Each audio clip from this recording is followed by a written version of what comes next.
So, you got yourself arrested. It can be a very scary and confusing experience. So, let's take a look into the process of getting arrested and the criminal justice system here in the US. An arrest is defined as what happens when a person is suspected to have broken the law. The process begins when you are taken into custody by a police officer and your freedom of movement is restricted.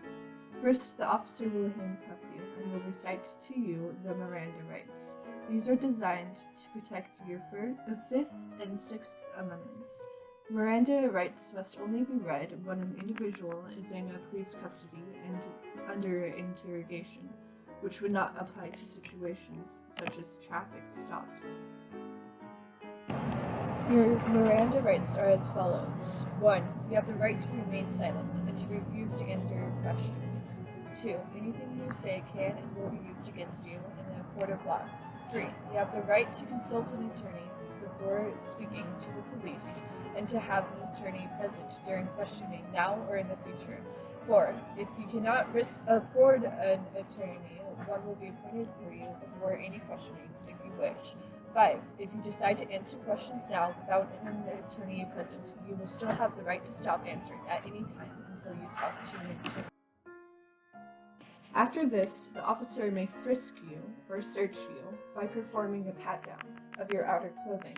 This is to check if you're concealing a weapon.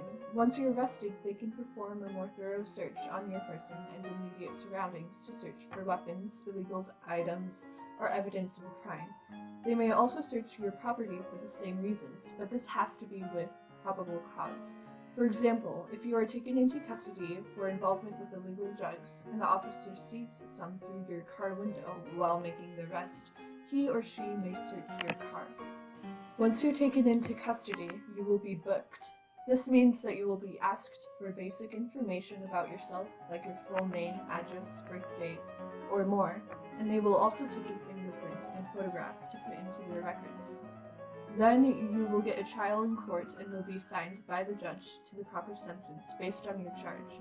If convicted as guilty, your sentence really depends on the situation. For example, the punishment for petty crimes, such as shoplifting, not paying a ticket on time, or more would be different compared to a more serious crime, like counterfeiting large sums of money, murder, or assault. Another important factor is criminal record. If someone has a higher criminal record of committing crimes, they are probably going to be punished more severely. It makes sense because someone who breaks the law often is more likely to stay in longer custody or have larger punishment because they're more likely to commit another crime. Compare this to a person who usually is law-abiding, and this is their first incident with breaking the law. They are more likely to be seen as a better member of society, and their punishment will likely be reduced. The court will decide where you go.